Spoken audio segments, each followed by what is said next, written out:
Welcome back to It's hard, isn't it? Yeah. Welcome back to We Race Truck. Well, anyways, welcome back to I can't even do it now. I'm crying. Oh, shit. All right. We had to put some of that in there. Oh, yeah, I'm going to. Welcome back to We Race Trucks. Oh, man. Man, if you guys only know, we were just crying. We couldn't even get the first sentence out of our mouth. So probably add some of that.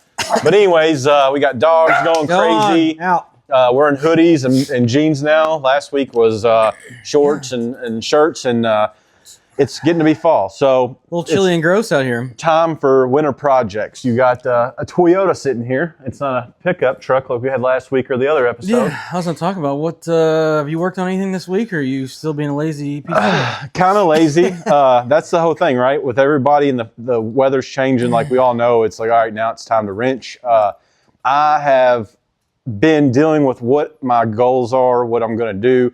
But from thrashing the build out, my garage was a mess. So I've been picking that up, cleaning that up, trying to get it ready to get the truck in and figure out, do I tear it apart? What do I do? So Right. what have you been doing? So we still think it's hurt, though, right?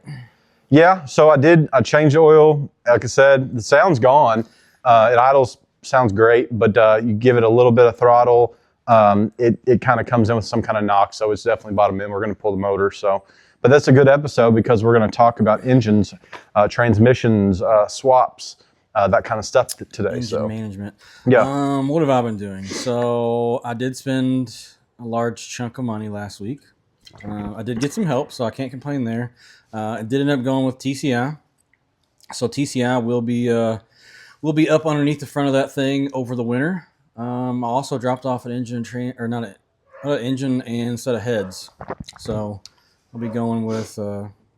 We can talk about that in during the podcast. But the reason this thing is here, you're seeing the daily. The wife's daily is in here for a little bit of routine maintenance. So had to get her on the lift and do some brake work and fresh oil change and maybe a CB axle, I believe. So yeah. This is the stuff we don't want to do, but it's like necessary. We can't put our toys in there until that stuff's taken care of. So I'm trying to do the same thing with house stuff, and that's my big balance this fall and winter, just getting some house stuff done and not just working on the truck all winter. So kind of knock those things out early so you can get to the good stuff. Yeah, whiskey's sitting in the rain right now. Yep. Let's talk about some engines and transmissions. So, as we all know, if you've been dabbling in this long enough, if you want to race a 40, 50, 30, even a 15-year-old truck, for most time, you're going to swap that engine out, right? Yep. And sometimes you're going to swap the transmission out as well. Yep. So we could do a little bit of a good, better, best in this scenario. You want to go down that road again? Yeah, engines and transmissions. Which is best for you? Which route do you go? Do you get caught up in the internet, this content on Instagram or Facebook or whatever, where it's, LS7s and T56 Magnums or some even crazier stuff, right? LS9 or, 6.2 LSA setups, right? You need to have a real, goal here to like, where am I trying to get to? Because if you have a 4.3 out of an OBS or even, I guess, square body for that matter, you've done brakes, you've done suspension, now you need some power.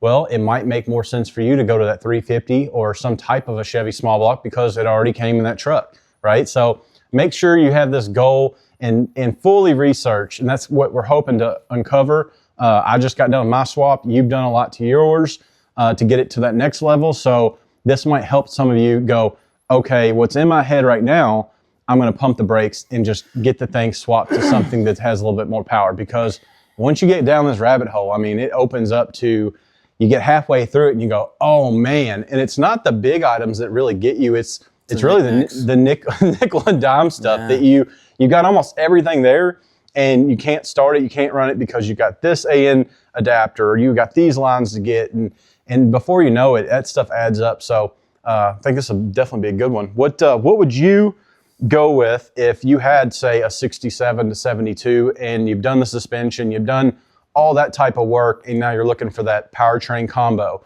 Give, I guess, a entry level, someone that just wants to get out going, and then maybe a little bit better, and then what's the best in your opinion? Well, I mean, a lot of the guys that do this, just like ourselves, go the junkyard route.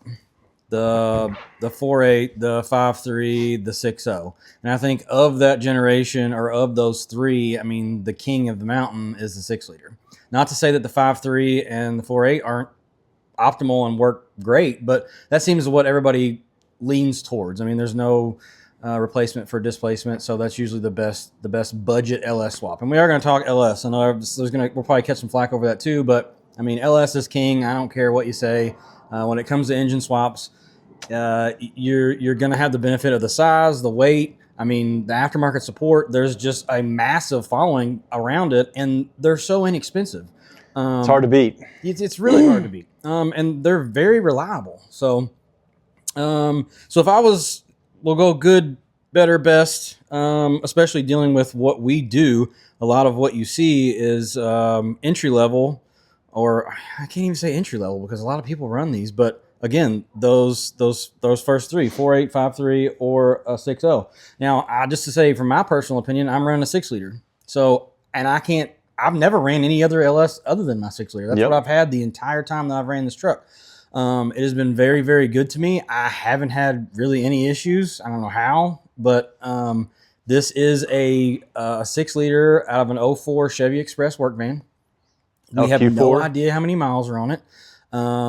It's got a cam in it, and we strapped an LSA blower to it. So again, I think I talked about this some before, but we have no idea the mileage, but I raced it for 4 years and beat the death out of it, and then strapped a blower to it and sent 10 pounds of boost down its throat. We guessed that it makes around 500 horsepower. Right. And it runs amazing. So what would you do in that realm to make a good truck in those three engine options? I want to know what your opinion is. What would you go with? So this is my opinion. I think everyone's opinion is throw the 6-liter in there. It's a good option because you've already spent so much money on everything else. So you're just wanting to go ahead and say, look, I'm going to get a 6-liter, throw a cam in it, do the BTR treatment, right, or Texas Speed or whoever, doing the trunnion upgrade. I'm going to do the LS7 lifters. Do all that kind of stuff, and you're going to get a decent amount of power for a junkyard motor. You can't really complain, right? Well, and some good GM takeoff heads. Yeah, exactly. That's the coolest thing, in my opinion, is these things are like Legos, and this is my first year messing with them. And the little crazy, the 799s versus the 307 versus all these different ones, 243s. There's so many of them, and depending on how you put them together can make a difference. I mean, you can go with, I believe, the 799s have more compression, but you're going to choke it out up top. So 243s flow more, but you're going to give up some compression. So there's a lot of things you can do. I think the main thing is that 6-liter is going to get you going and make good power. It's going to sound good.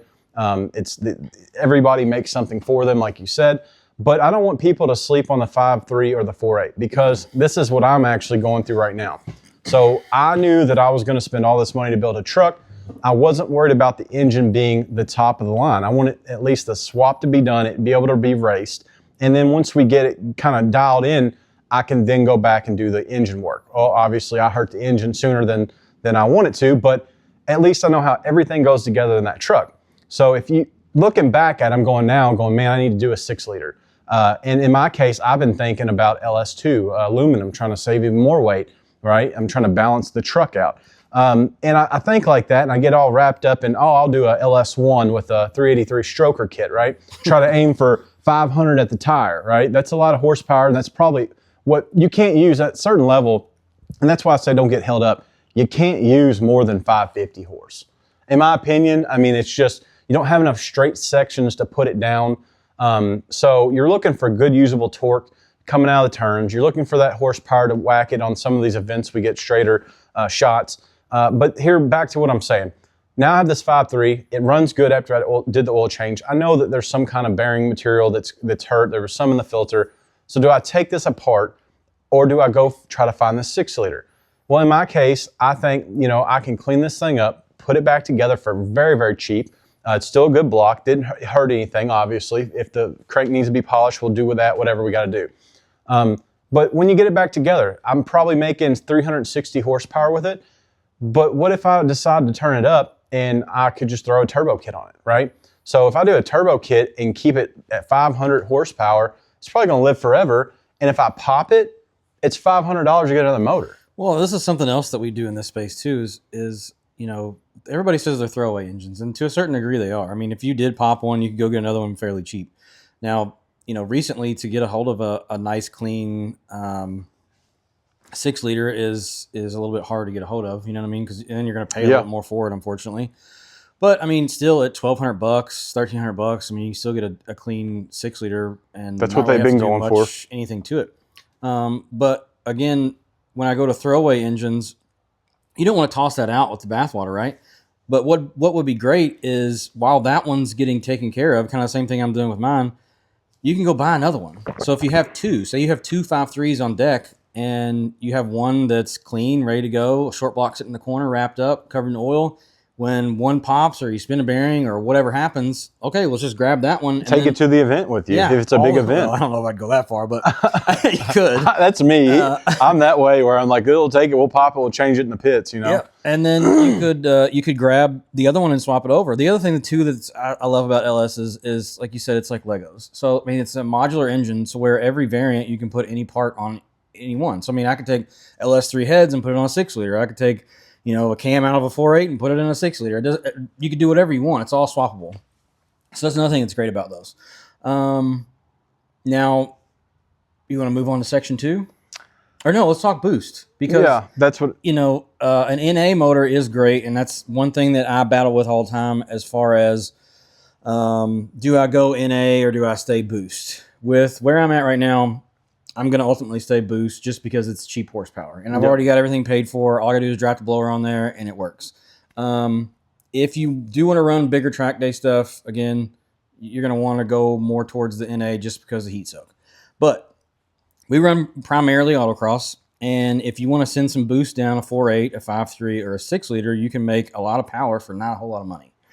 You're talking about doing a small turbo or small turbos, maybe, right? Yep. Yeah, I'm thinking, in my opinion, a small turbo could get me to where I want to be. And for the initial, and I wouldn't say necessarily I would cheap it out. I think I would buy a nice charger, nice hot side and cold side. And again, because at that point of you look at how much that costs and you go, well, you could have built a NA 6-liter, and done some ported heads and stuff like that. Yeah, but when that NA 6-liter takes a crap, it could be havoc, and then I'm redoing that versus utilizing all my parts to then find that next 4.853. So I think if you do it right with the turbine side and to where this thing's in boost a lot, like pretty much right off throttle, like you could do it right. And again, we're not shooting we don't want 1,000 horsepower. We don't want 800. We want to aim for that 500 sweet spot in usable torque. So that is where I'm starting to lean towards. But again, I might just at this point get it together, know that it's back to running, and then whenever I actually develop the truck out to where I need more power, because right now I don't even know the truck. So that's where people I'm trying to go back to, don't overdo this if you don't even know your truck yet. So multiple options, right? And this is all mostly Gen 3 stuff we're talking about. There is Gen 4 as well. And just know the difference. Know that depends on what kind of, we're going to get to this, but engine software or your engine management. But everything can be manipulated, if that makes sense. A lot of big upgrade that people do is Gen 4 rods and pistons in a Gen 3. They're stronger. You can look at them and see they're beefier. So, but I think, again, with the stuff that we're doing, I think you could run Gen 3 stuff all day. You're not going to hurt them because we're not shooting for the moon. You know what I'm saying? Never had any problems. Right. I keep talking about this, and I'm going to blow up one of these days. Well, I can say this. I'll probably stay in this space for a long time. I don't see myself buying a crate engine anytime soon just because the price tag is so high. So next level, in my opinion, would be like an LS3. An LS3 crate engine is, it's the tried and true best engine. I can't say best because everybody's going to have their opinion of best, but I feel like an LS3 is the pinnacle of drop-in crate engine. Yeah. the heads flow, I mean, superior compared to, 243s, and it's just that next level, next generation, Yeah, and they're just a little, like I said, expensive because you talk about throwing. Let's do a little comparison. So if I were to build my engine over, say I went out and bought a $1,200 6-liter, and then I bought my accessory drive, my blower, and all my supporting mods. I'd say, let's see, 1,000. I'd say, oh yeah, with the headers do it for about $6,000. And you could probably find LS3 for about $6,000 pulled out, right? Yeah, but that engine's not going to make anywhere near the same amount of horsepower. Correct. Yeah. But I was thinking crate. So a crate's going to cost you a complete crate's going to cost $12,000. 12 grand. Yeah. So there's your comparison there. Yep. Then next on the list would be the LS7. So a lot of the chassis truck guys, I know a lot of Finch's trucks have the LS7 in them. Now that's good for you guys. Good for you guys. Cream of the crop. Yeah. That's a beautiful engine. For those of you who don't Happy know, for that you. came in the C6 Z06. C6. Yep. Yeah. So it's Z06 505 Z06. At the engine stock. Yep. The only problem those had was dropping valves, which Yep. that's one of the things that that you have to go fix if that is the engine that you're gonna go with. Most of the Z06s out there that I've ever found have had that valve job situation done. Was it like a valve? The valve seat, yeah. And the seat lets them go. And the thing is our buddy Philip has a full built track monster with Frankenstein heads, LS7. It makes almost 700. It's like 685 at the tire. He's got the car had 20,000 miles on it when they tore it all apart. Well, he's got a set of LS7 heads sitting there. He's like, I'll give them to you for $1,000 in the intake. And I'm like, oh man, that's like and that's where I want people to think about this stuff. My brain starts going, dude, oh my gosh, that would be, okay, so how can I bore this out? What do I need to do to utilize them? Well, there's so much work to even be able to use it. I would have to go with a big bore, like, stroker or big bore engine to even get these to go on, then custom pistons so the valves on these things are like this big. So it doesn't, at the end of the day, would it be smart to buy those $1,000 heads and then have to do all this type of engine work? Or would it be better to just buy an aftermarket set of heads that work? So, be careful on that, definitely. Yeah, that is one of the variables because I wanted those at one point in time. When he took those off, I was like, man, I would love to get those on there. They should work. But I went down the rabbit hole, and it's way more money that would be worth to make it work. Yep. So, now there is some other cool swaps that I have seen out there. One that I would be opposed to outside of the LS would be... now I'm going to have a brain fart. The Honda engine. Oh, the K series. Yeah, the K series swap. K series, yeah. Turbo K series with you make 500 horsepower thing, and it would sound pretty rowdy, and it would be super light. There's a guy that's doing it right now in a Charger. I think he's already got it done, but it's got a big stank nasty turbo on it. It's a little bitty K series. Dude, rowdy. And I have the EcoBoost Mustang. We've raced those. I hurt one of my motors on a racetrack, and I've got this core at the house that just needs bearings. And I've thought about that idea, just like he said, how light it would be, right? These trucks are trying to balance out what better than an all aluminum turbocharged, engine. There's definitely a lot of places you can go in a lot of directions. There's the new LV3 V6s. You could probably shove that thing so far back and try to get it behind the center axle and get better turn in and make it spicy, I'm sure, right? I wonder what the weight comparison to the LS versus the K-Swap would be. I have to look that up. Well, and that's kind of something we just missed on and we should probably touch real quick. What's your opinion on aluminum versus, we've been talking about like truck motors and, aluminum versus iron, right? So it's like, I think aluminum block for Gen 3 stuff, it's like 97 pounds empty. And then I think it's 215 pounds is what it is for the, it's 100 pounds difference, right? Mm-hmm. That's a lot, sitting on the front, right over top of your front end. And then when you remove that 100, if you have the truck on scales, look at what happens to all your weights. All right, look at that. And that's our goal is with these things, is trying to get stuff to the back. Hunter's got 45-pound weights that he's got in the back of his truck to try to balance that out better. So it's definitely an option to go aluminum. So this is the other thing that's always crazy to me is that the LS doesn't weigh that much more than the K series does. So a K24 weighs 410 pounds, and we're talking aluminum here, but this is Fully dressed. Yeah, fully dressed. And an aluminum LS is 430 to 460. So it's not like you're saving that much weight, which is crazy to think about. That sounds like a Chat GPT answer. Yeah. You gotta go. You gotta go. You would have to go a little deeper, but are you sure? Are you? yeah. I don't know. It sounds. And it's very possible that it is. I know that Terry at Vorschlag Motorsports, he's got that LS swapped S550 Mustang. It's got a 427. Here's another variant. 5.3 weighs about 460 pounds. Okay. Yeah, I mean, I was going to say he's building a Fox body with a 383 stroker. It's a LS1, and he was comparing the stock 2.3 iron block, 4-cylinder from the 80s and 90s, and it was I believe it was less weight with the LS1 in a T56. So, that's an option to think about. Me personally, that's why I have an IRS in my truck. Is I'm a little different, but in my brain, when I went to get that 5.3, all I could think about was I want aluminum. Like it doesn't matter. Those are so hard to find. And the thing is, he told me like, dude, it doesn't matter. And I'm gonna tell you, it doesn't matter. I feel like it kind of. I still feel like it kind of matters. I know it doesn't. Pay double for I know it doesn't matter, and I've drove the truck. It doesn't matter.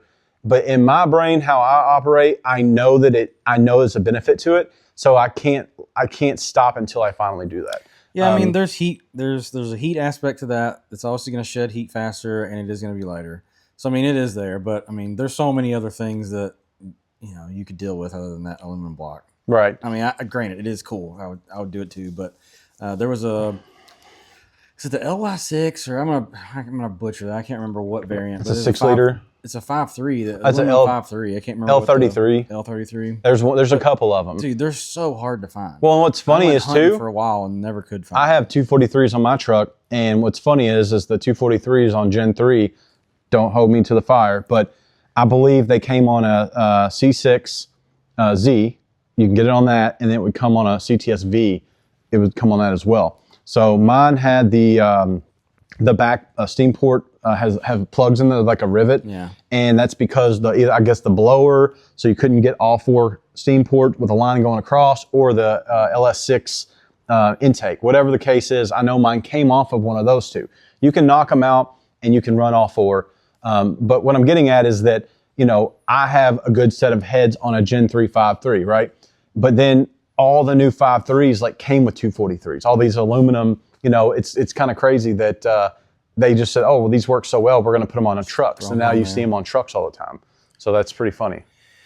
So the other, so I know we were talking about K-swaps, and this is the combination that I'm waiting to see. And if I were to build another one, I might go down this road. Is I really want to see like an early model Tacoma, if not just a Toyota pickup with a K-swap. The dude has it. K-swap. What's that guy that had it and was showing us in the Pro Touring group? Well, I've seen a couple in the Pro Touring group, but I've never seen one at an event on track. Like, yeah, he had an IRS in it. He had an IRS in it and had, I believe, a K series. I mean, yeah, and that's the thing too, is like there is other things than Chevy, right? And so we're talking, that makes sense. A light, we had someone that just joined our page that had a supercharged 4-cylinder S10. Mm-hmm. That's sick. Like that. I've seen him. Yeah, that makes. I've seen him run an event. He does pretty good. Yeah. Oh, we have to talk about the group a little. We haven't talked about the group. I've had a lot of fun talking to you guys in the group. Yeah. Of course, I've met a bunch of you, and some of you are, you know how it goes. You have guys that you've known and talked to for years on the internet, but never met them face to face. Right. There's a bunch of those guys in there. So we're really enjoying that. I hope everyone continues to share in there, ask questions, share the group. Like, I want to see that one grow. I think there's something there. I think it's for, more of us, like the actual ones racing. Like, that's what I want to see it. I want to see it benefit those people, the people that are trying to.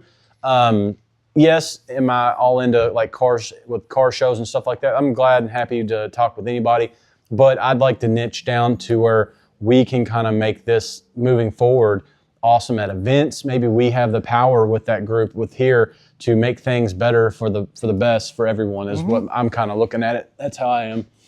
Yeah. So We'd like to put on our own event one of these days. And that's 100%. That'd be great. So we went down good, obviously junkyard 5.3, 4.8 5.3 6 liter. You can do that variant with aluminum 5.3 or whatever, right? So then we went to better, which would be a LS3, probably crate engine, obviously an LS7. Doesn't have to be that, but it could be an LS2 that, again, that's a 6 liter aluminum with cam. I would say that fits in that area. Oh, yeah. But that's where that middle ground is. What do you think the absolute best situation is where we're not worried about money? That is the go-to ticket. The pinnacle would be LS7 to me. Do you have another version? Well, in my opinion, I would say for NA it's LS7, but what about the LT4s? What about the stuff that the LT4s are sweet, but if I were to choose, when money's no object, I would have big NA horsepower is what I'd want. Okay. Yeah. Now the blowers are always a lot of fun, and we're seeing more and more of the LT4s out there, and I think it's a great engine as well. The only thing that I think of is just I know superchargers make a lot more heat, and then when you're dealing with race cars, the more heat that your engine produces and the more heat soaks, the more power that you got to pull out of the engine. So I would agree with you. NA is the best route to go because you literally are looking down at headers. You've got a coolant hose coming in, coolant hose going out. You can see everything. What I'm getting at is that we all think LT4 like, oh my gosh, that'd be so awesome, right? But how many systems now are you at it? You've just added so much more that, cool. You've got, 650 or something like that makes. Mm-hmm. Okay, so that's cool. But now you're at an event and you've got this weird thing that's off the blower that broke, or now you're kind of in that situation where I can't just put it back together. If you look at mine, you've got to have intercoolers, you got to have heat exchangers, you got to have a coolant reservoir, you got to have a pump that runs all of that. Like you have to have cooling fans that cool off those items. There's just more going on. And if you've dealt with race cars at all, the more that's going on, there's just more opportunity for failure. So that's a big one. And this just dawned on me, but back to turbo and like Gen 3 stuff, you know what? The horsepower that we're talking about, you don't even have to open the rings up. You're not pushing it to that point to open the ring. You hear people talk about that. Make sure you take it apart.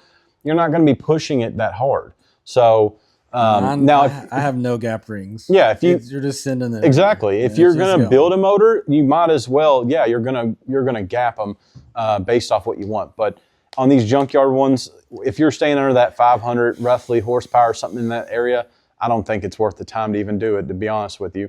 So that kind of covers you guys with the, let's see here, which way would it be? Yeah, 4.8 to 5.3, 6 liter Gen 3 stuff, could be Gen 4. Probably the middle ground is going to be LS3, right? And then LS7, built, stank nasty, almost 700 horsepower. That would probably be your top tier, right? Yep. So that's cool, but how are you going to manage it? How are you going to manage it? How does yours manage? So mine's still all stock ECU, which comes with its limitations, right? I'm not a tuner. I can't tune this myself. That's not a road that we've gone down yet that I can understand or even speak to.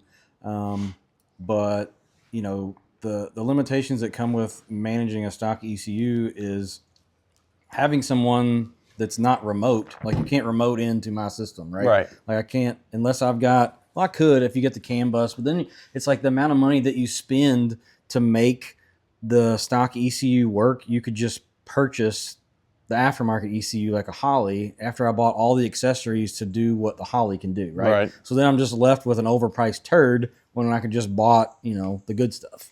So that's kind of the crossroads that I'm at and why I haven't gone any further than that. But, the big ones out there are Holley's the most well-known. It seems like everybody uses a Holley. Then you've got Haltech would be the next one I would say. Haltech is the reason I like Haltech is it's more of for one, it's a local company to us. It's a lot more centralized company, meaning it's like Holley has tons and tons of companies that are underneath of it, right? This little company manages nothing but their engine management system. Right. So that's all they do. And they have a whole lot of people that are very, very educated on the front lines making those phone calls, right? Right. And then you got like the crazy stuff like a Motec system. You know, Mm-hmm. Motec systems, I can't speak to that at all. I just know they're crazy expensive. They're very, very in depth. Their tuning and wiring. You know, I was talking to Holley the other day. He's selling his Motec stuff, and you know, from through the grapevine, I've heard you've got to wire everything. You get the ECU, but you build the loom and everything. And I'm an electrician, so like I see it at a different level, but it's I work at automotive plants, and how you think all these different conveyors and all this stuff works, right? There's PLC cabinets and all this stuff. It makes me go run crazy and go, I could do anything I want to, right? And that's what it is for that person that is trying to do, traction control with boost control and time, all these different things, ABS tied in on a system that didn't have it. It's a 1940s, 1950s, 60s car, whatever. You have just boost by gear. You have just so many things that you can do. It's unlimited. It's like having a Amazon Alexa. If you've ever had one of those and you can make it turn off this and you say, hey, Alexa, intruder, and it starts flashing the lights, and next thing you know, it's playing, Welcome to the Jungle. And, so. From what I can understand, Holley seems like they're trying to get more there. But the Haltech system, the stuff that I've watched on it, and I actually talk to a guy regularly that works there, and it just seems like they do a lot of that stuff. Like you can input, boost control, traction control, like you can have all kinds of stuff going on. He basically told me if I get a drive-by-wire pedal, I mean, you can tune in all kinds of stuff. And if I have the sensors available that we've talked about with ABS, what is the gear on the spindle basically, the speedo gear. Yeah, is that how they run? I think that's how they run off of the on ABS. Yeah. You can put a Hall effects sensor, and just pretty much you calibrate it, whatever. Put it as an input on the Holley, say front right tire, and then when it goes around, it knows that it can be paired, calibrated with the rest of your system, and that way it can understand it. So. But typically, though, on that you can use that also for traction control, because it knows that front tire speed, so the back tire should match it, right? And if there's something going on that's indifferent, then it can pull out some timing and try to make that rear catch back up. And then once it catches back up, it sees it's like no go, go no go, and then it makes everything work out. So I don't want a bunch of nanos on my truck because that would just not make it as fun anymore. I think ABS would be cool, and then maybe if you did have somewhat of a traction control or a boost limiter for certain things, I might play with that just to see what it does. But like outside of that, I don't think I would want to mess with it at all. The one reason that I'm leaning more towards the Haltech system is because of the links that it can have with other systems when managing other transmissions. And I kind of want to talk about transmissions as well. So, there's a large range of transmissions. Everybody thinks they need a manual transmission in this game, and that's not also true either. Not anymore. No. I would advise, we've got a buddy that's been doing a lot of research on trucks, and he thought that he had to get in and he's got to buy a T56 like right away. And I'm like, bro, you do not have to have that. You can control a 4L60E pretty good to work. You could definitely go out and have fun with that if you're starting off budget. Obviously, the go-to is T56. Every person I know runs a T56 or a T56 Magnum in these trucks.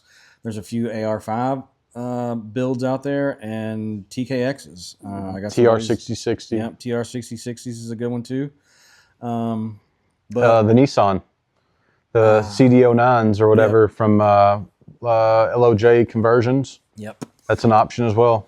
So I guess we'll start from the beginning so we don't get all over the place. But there's like a fine line that you play with. Like, do you dig so deep with all the attachments that are needed to make it work, or do you just bite the bullet and buy the thing that's tried and true?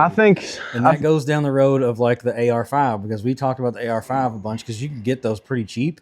But the problem is like there's only one guy. I don't know if there's people out there making more, or you can get them cheaper now. But like the billet piece you needed to adapt it to the bell housing was fabrication. It was quite expensive. So then when you added all of the parts needed to make it work, you're like, well, I mean, I'm only so far away from a used T56.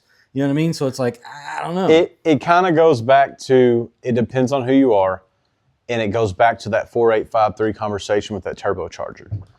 once you have the parts and you crack one, and the drifters are known to do these, and they'll have a spare case, spare one sitting there.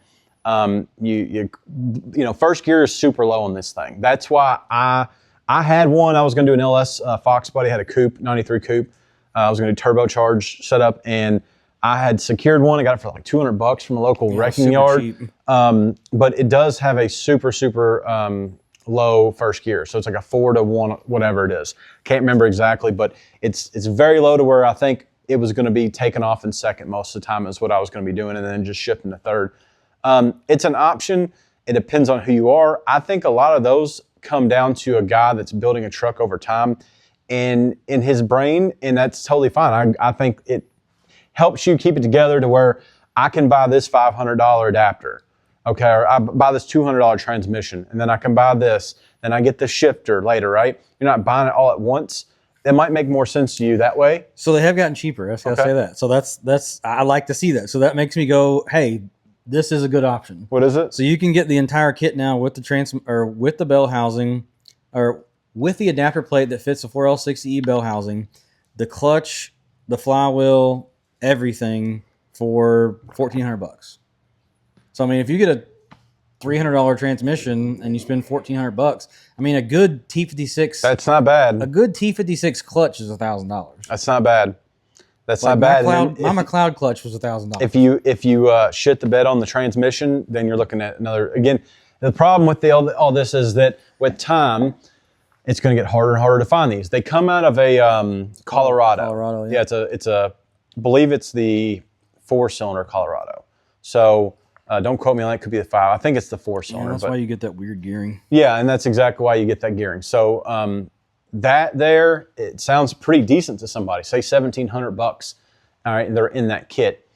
What's the other one? ACO? What did you say it was? I want to see the other. CD09. It's not the CD09. It's out of all the full drive SUVs and trucks and stuff in Nissan, but it's built off the same thing.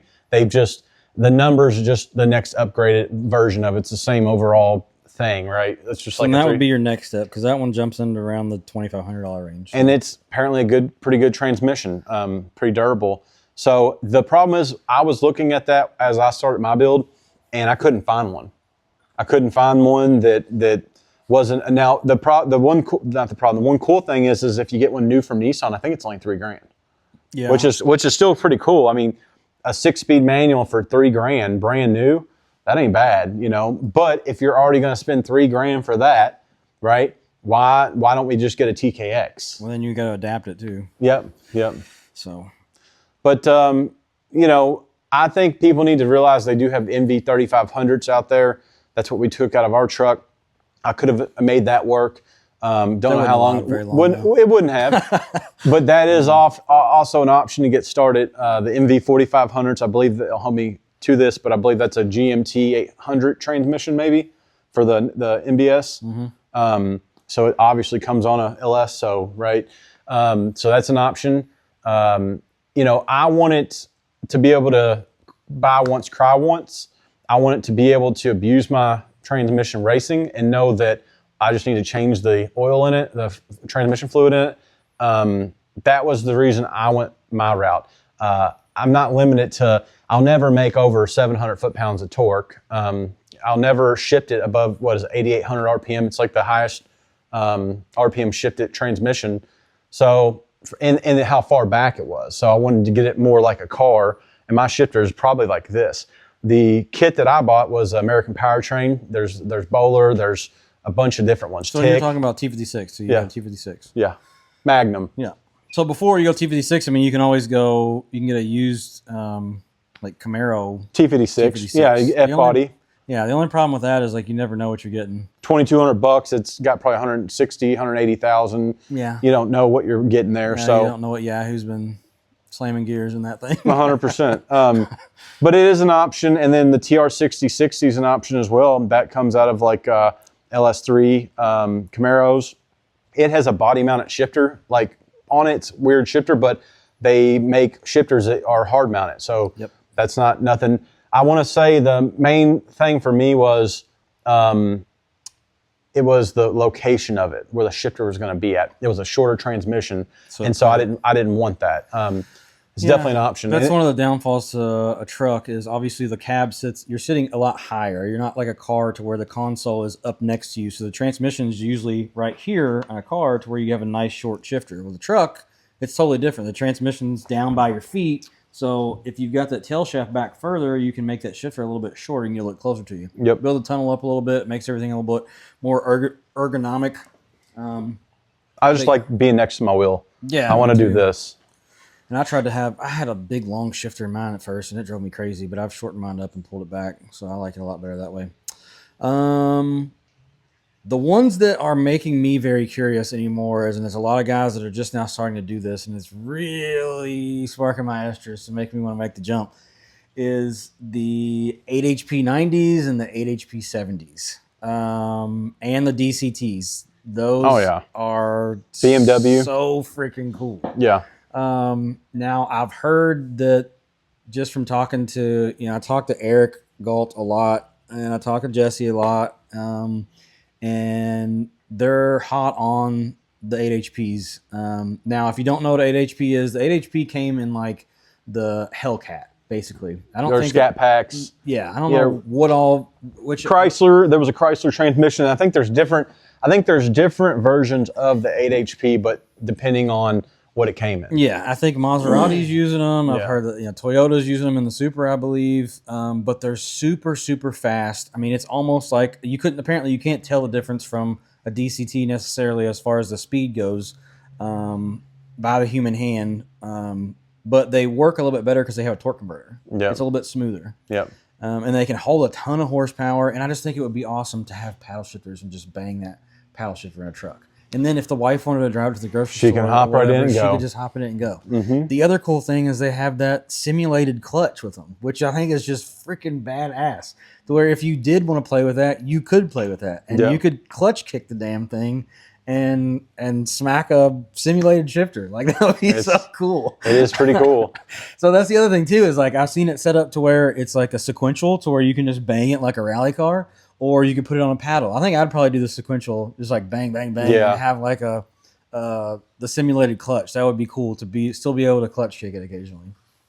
And then you have, the other one that I've seen Eric's version of it more. He's the only one I've talked to about it. Really is the DCTs. So those are an actual dual clutch. Like, they actually have a clutch. It's a manual transmission. Yeah, it's a manual transmission with a paddle shifter. Yeah, electrically controlled, shifted.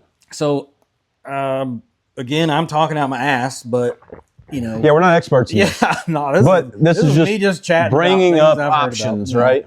Those are a little bit harder to deal with. They're not as easy to set up, apparently. You'll have a special management system that would need to be adapted. Yeah. You both have to have management systems. They have to have a TCU, so both systems need a transmission control unit or control module, unit, whatever you want to say.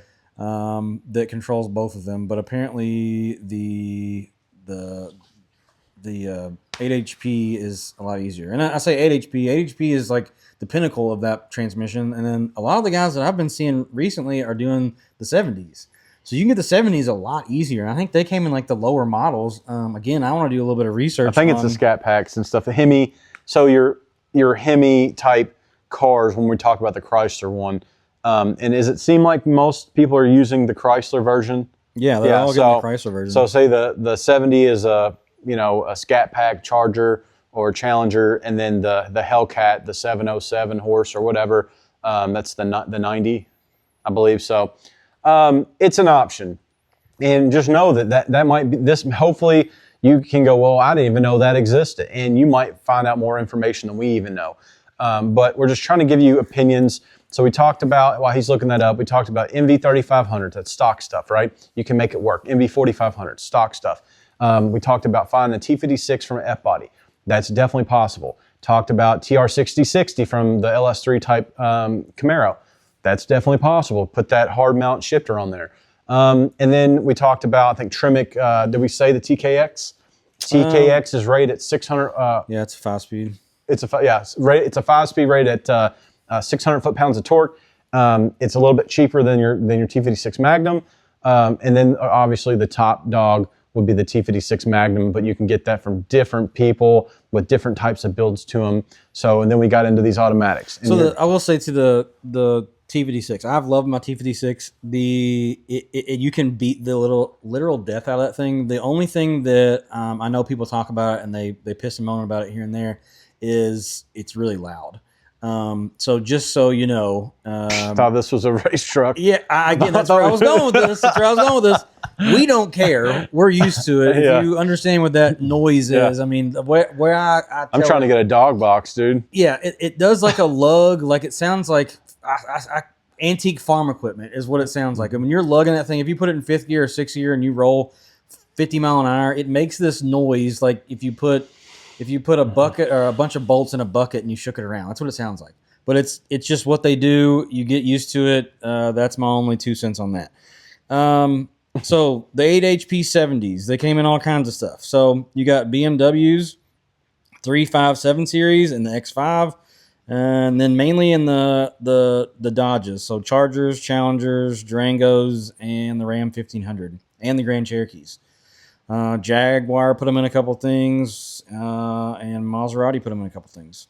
So from what I have been reading on them, it all comes down to tuning to make sure that you don't destroy them. Apparently the 90, you can do whatever the hell you want to it. The 70 is a little bit more soft, but if you tune it correctly within the shifts, you're not going to destroy it.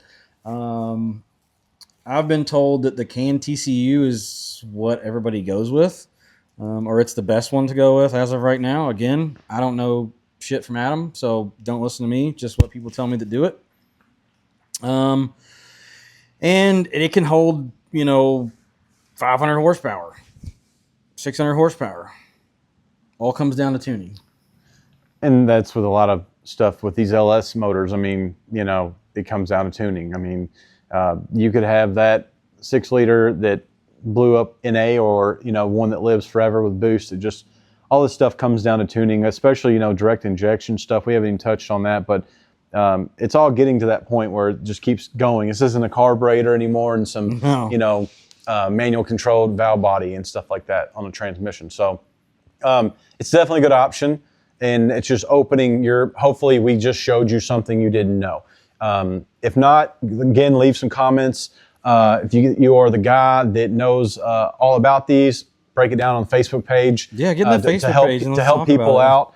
That's kind of what we're doing here. Is this can give you guys ideas, it can give us ideas. We can all work together, talk about this, and so that's definitely an option. And me personally, I don't think I'm there yet to where I would want that. Well, no, you just bought a $7,000 No. And say I didn't have that and I built something else, I think I would do manual again. That's just me where I'm at right now. As I get older, I think that that's something I would look into. But again, I like the aspect, like you said, the wife can just hop in it and drive it to town. So I'm already starting to price it. I'm not saying that I'm going to do it tomorrow just because it is really expensive. And, you can't just, you got to change multiple things, right? Because that's one reason why I want to go Haltech, is because Haltech can talk to a lot of these transmission management systems that allow you to use that transmission if you want to go down that road. So I feel like, hey, I'll go ahead and get the Haltech if I'm going to switch ECUs. So I could be prepared to do that one day if I go down that road. I just think it would be so much fun to just smack gears, and especially like I wouldn't take the aspect of it out of, rowing gears, because you still would be able to bang a gear. It's not like you're just going to, I wouldn't anyway. I'm not going to put it in automatic mode and just run it automatic. Dude, I would have that sequential stick right there and just be able to go, bah, bah, bah, bah. Dude, that would be so it would be cool. Freaking sweet. It would be. And if you think about running autocross, like I think about that and how stabbing much first, hit second. It would take so much out. I know it's cheating, but I mean, there is a lot of guys that run automatics now. And, I think you could do both too. So like, say if I want to do a track day, I could have paddles on the, you could do it that way. Yeah. So I could, okay, well, we're going to run, and you want to do that. I mean, we do a lot of sim racing, and I can tell you right now, if you're not using the paddles and you're in like, say the MX-5 Cup, you're losing. Yeah. No one's rowing gears in the MX-5. No, you want to be. You would get your ass handed to you. So to have that option would be so cool. So I don't know that it would work well in autocross because, as you all know, like you're doing a lot of overhand stuff. So I do it in Michelle's Mustang. She's got the 10-speed in hers, and there's times where she pretty much takes off in first and shifts to second. Sometimes, depending on the start, she might take off in second and try to build boost, and then she just stays in second and never shifts. Me, when I drive it, and I think you even too, I'm on the brake, building boost up in first, yep. Let go out of first, tap set. I keep doing this like it's a clutch. That's the problem I have. Hit second, get through second, and try to get in the third, and then I'm trying to downshift now, and it's causing me to not think on that entry. I'm downshift, and then it ruins my lap. The other part of it too that I look at is it's not like we're rowing gears when we're running autocross anyway. I go first right off the line. And 9 times out of 10 in every course, like I'm hitting second pretty soon after. Lucky. And then I just run second the entire course. So it's not like I'm, I don't even do that. I bought a $7,000 transmission. I just stay in first the entire time. I mean, it is cool when you're driving down the road, but again, getting stuck. I like to drive mine every day too. So this isn't just like, this is a Trailer Queen and I drive it just. That's why I did it. I want to do some drive events to where we can, get them right as we can get them, take tools with us, and just get on the expressway at 80 mile an hour and just cruising. Dude, that is one thing that's great about T56, bro. You can roll 80 miles an hour at 2,500 RPM. Yep. That was my main reason for doing it. To, like I said, buy once, cry once, and be able to have that feature there. Well, that's another thing, too, is like I could sell that and get not my money back, but, I mean, that's one of those tools that anybody's going to buy at any point in time. Mm-hmm. It's always a want for a T56. Definitely. So what's your goals for next week? So my goal is I want to shout out Timworks Fabrication. Hey, because of us creating this and you guys, they're gonna work with us on 2026 with a chassis stiffener for the OBS. So. I got to get my butt to work to clean the garage out and get it all ready. I'm going to do a awesome YouTube video for you guys. Whoever wants to see that, how it gets installed, we're going to do that. And right now I'm playing in my head, do I bring the truck in? Do I first, while the engine runs, back the truck up to the backyard? I have sawhorses where I kind of keep the bed if I want to take the bed off. Do I do that? Bring the truck in to the front, pull the engine transmission, get the truck inside. Now I can actually video doing the install for everybody, kind of where you can see it more. Mm-hmm. Or do I do it the way that most people will be installing these? I'm going to say most people. I don't know the ratio on that. How many is going to have it at a shop on a full brand new build versus somebody that's getting into this used and they're going to just put it on underneath the truck because he's designed it to be installed with the bed still on. So I haven't figured that out. It gives me an opportunity to paint. If you've watched any of my TikToks, where we built this whole entire thing, I had to thrash it out. So I talked about going back and fixing some things. Problem with that is I'm getting ready to start 7 days, I'm already working 7 days a week, but 7/12s for a Ford shutdown. We're ripping out an entire plant, putting all new in. So I'm gonna be working all winter. Do I put myself in that position to where I go ahead, pull the bed off, start prepping the frame, take the IRS back out, have everything braced, clean everything, Eastwood it, or do POR 15? Do I? You see what do you see what I'm saying? Oh yeah. And so I don't know. I'm thinking that it might be more beneficial to do it keep the bed on. I'll probably send it out to powder coat. It's just nice pieces that I would like to keep nice stuff. Yeah. Yeah. And so I might just install it and do good lighting underneath and get the truck up as high as I can. And then show you how you're going to be doing it without having a buddy a couple buddies to come help take your bed off. Like, this is what it really looks like to install this kit, and this is the way you're going to do it. So you're watching it, and that's what I like to do on my YouTube is, just like the PSI conversion brackets. I think that video made it to where either, hey, I'm not going to do that, or all right, I've committed, and I can watch this guy, he did it, and I'll follow him right through it. So that's kind of where I'm at. I got a lot to think about. I still do not know what I want to do with my motor because, again, I'm getting ready to be working 7/12s at a Ford automotive plant.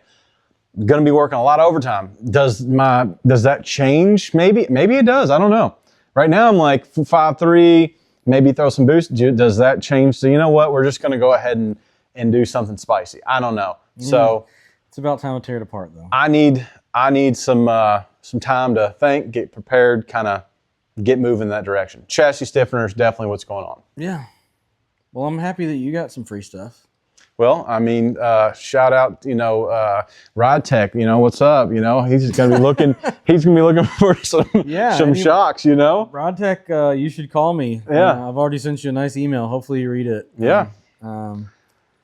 Work with us. And that's for your TCI front end that you're going to be working on this morning? Yeah, so TCI, they utilize Rod Tech. And I've looked at Rod Tech stuff. This is the other thing, too, is like, no one runs Rod Tech that we run around with. I don't know anybody that's running Rod Tech shocks. I've got them on mine on the rear, but I do have QA1. So QA1, if you want them to match, then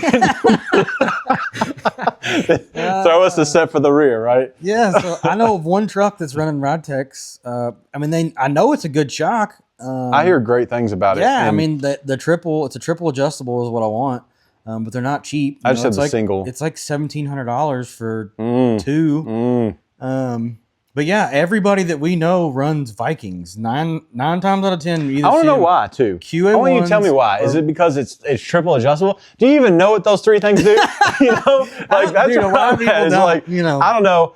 I know that I'm not an expert in this field. I'm just obviously we're documenting, we're doing it, we're talking about it. I'm passionate for this.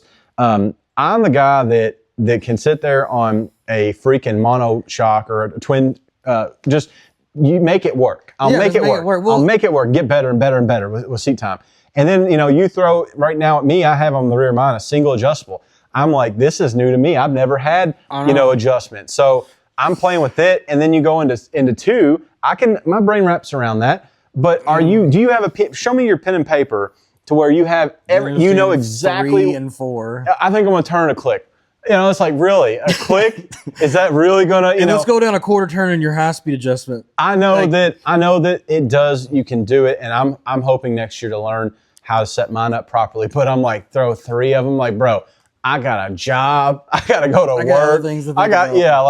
It seems like a lot. So that's where Jason, he told me, he was like, bro, just do the single adjustable because it's so easy. And I'm used to like on the Miatas and the S2000s, you never see a dual adjustable shock ever. You never see it. It's all in the valve. It's all a single adjustable. I've never seen one. There's just one on the top hat and you just twist it tight or loose. That's all there is to it. And then you get in the trucks and everybody's running double adjustable, triple adjustable. You see him? He's got 8. Adjustable. You see, he's got 8 of them. Like, what are you doing with that? And that's where I get in trouble is you start finger banging it and you're like, I don't even know where I'm at now. I don't know what fixed what or if it made it better or it made it worse. Like that's just one that it's still super ignorant on. Like I do kind of want, because Jason told me, he's like, dude, you can run these and you're gonna be fine. I promise you, it'll be totally fine. But if you want to spend the extra $1,000 on the double or triple adjustable, go for it. So I don't know. It might be better for me just to run a single, just to be able to go. I know it needs to be a little stiffer. Let's just crank her up. Take options away, and then just run because. Because I feel like time to understand. I feel like that's when you're inching out every little last drop, right? Don't get me wrong. I know those Vikings are amazing. I know they're amazing. It's a great shock. It is unbelievable the quality that goes into it. They do have great springs too. They're the ones that offer the 1,200-pound spring. Yeah, 1,000 I think is as high as they go. Okay, so great stuff. But for me personally, I'm at the QA1 double adjustable in the front. I would do it in the rear. I do understand compression rebound. I would play with that, but I can't get into this crazy. Dude, like those mod shocks. Dude, the quad series, the mod series is a quad adjustable. Yeah, that's wild. So you had obviously the compression and the dampening, or the compression and the rebound, and then you had a high and low speed setting, which is a screw that's in between them. And then you could change the valving live on each shock. So you had multiple other valve packs that you could unscrew the knob and put a different knob. I'm glad they make it. But I can't tell you how to use it. Yeah. You know what I mean? I don't know. Yeah. It was just too much. It was just too much. And if that tells y'all anything of how humble we are, we're telling you right now. Do not claim to know. Don't anything. know. Understand the concept. Have never got to where I've dialed it in. I mean, be quite honest with you, I'd be ashamed to tell you how many times I actually brought chalk to an event this past year. It's like, oh, yep, think I'm rolling over. Take a little bit out. I mean, honestly, we're so busy. We are so busy between trying to make content or just who we are as human beings, showing up to drivers meeting and they're already having it. And we're like, yeah, we'll be back here. Don't hit a cone, right? All right. And then, we just enter in the back. But something I noticed? Something I noticed from C10 Nationals, and I didn't even think about it. It's just all the shit that was going on. Dude, I didn't address tire pressure at all. I know. The entire event. And I saw two pictures that the tires rolling over so bad the wheel was almost touching the ground. I know. Yeah, again, we're a couple of hacks, if you want to. I'll claim to be a hack. I do not know what I'm doing most of the time, but we're just having fun. We're having fun and learning, right? Yeah, we're learning. Whatever we've learned, there's somebody that's came in that is at ground zero, and that's kind of what the purpose of all this is. So, like we've always said, ask the questions, give topics. We got a couple of we're going to keep this going. We got topics. I'm a talker. We'll do this every week. I ain't going to run out of a topic. But we'd like to definitely take your input and put that down as, hey, this is what we're going to do, because Mark said that he wants to talk about aerodynamics, right? So I'm not an expert in but I've been around aero. I know what the purpose is, how to do it. I built splitters for my car. I plan on building one for the OBS. There's brands. So anyways, that's a whole subject that if you guys wanted to, we could get into. Well, I want to get some of the guys from the group on here too. Yeah. We still got to figure out how to do like a Zoom call with this, but we'll figure it out. But yeah, I mean, if there's any of the guys out there that are in the We Race Truck group that want to get on and chat with us, this is the beginning. This is the beginning. It's only going to get better from here. And we're going to say we're going to try to post this to it doesn't matter for you. It's already going to be done, but on the We Race Trucks YouTube. So we've actually made a legit YouTube now. So now we're going to have to, it's already done for you. You're already here watching it because that's where it's posted. But we're going to have to let everybody know on Facebook, and then I might even do it on my, because that's what you guys have been watching this on is my personal YouTube channel, Track Proof. So I'm going to post out some stuff, and that way you guys are magically here right now watching this. So anyways, anything you want to close with? No, I think I'm good. Like I said, I appreciate you guys still coming around and listening to us jaw jack. And got stickers, right? Oh, we did make stickers. So I'm gonna hand those out like wildfire. And you know what I think is fun is when people come and find us and get those. Yeah. Obviously, we're not gonna charge anything for them. You guys can have them. We make them just because I think it's cool to see a sticker that I made on somebody else's stuff. So we will hold on to those at events all the time. We will have a pocket full of them. If you want one, come find us. We will give them to you. But we also are looking into maybe making some T-shirts and some hats. So if anybody has any interest in that stuff, let us know. Only problem is that we're going to make some nice stuff. Yeah, so it's going to be pricey. The other thing too. So like, I'm not going to listen to everybody piss and moan about how expensive it is, because I do like quality product. I don't want to spend. If I'm going to spend the money, I'm not going to buy $10 hats. I'm going to buy nice hats because I want it to last a long time, and I want it to be something that I enjoy, and I want everyone else to enjoy it as well. So they won't be cheap. And if we make T-shirts and hoodies, like I want to buy quality hoodies and quality T-shirts. So sorry, I won't be selling $15 T-shirts. Right. Anyway, so yep, I guess that's pretty much all we got. It's raining here. Looks like we got rain for the next couple of days, so got to get this thing done so you can get your truck in here. Yep. Should be coming back in here, and we'll start the winter teardown. As much as I hate to tear it apart, it's time for the next. It's time for the truck's next season. Mm-hmm. Getting its cocoon. Yeah, what's crazy about that thing is like it's been so good to me this year. Like we have not had hardly any problems whatsoever with this thing all year, and it makes it a little bitter sweet to tear apart everything once I've got it where it needs to be. But just the changes that Jason helped me make with the steering arms, I'm already like, okay, I see the light at the end of the tunnel. Shout out to Jason. Yeah, He has been quite helpful, and he's put up with all my BS asking a million questions. So you're good in my book, bro. But you guys, we'll see you on the next one, and keep on wrenching on them trucks. Later, dude.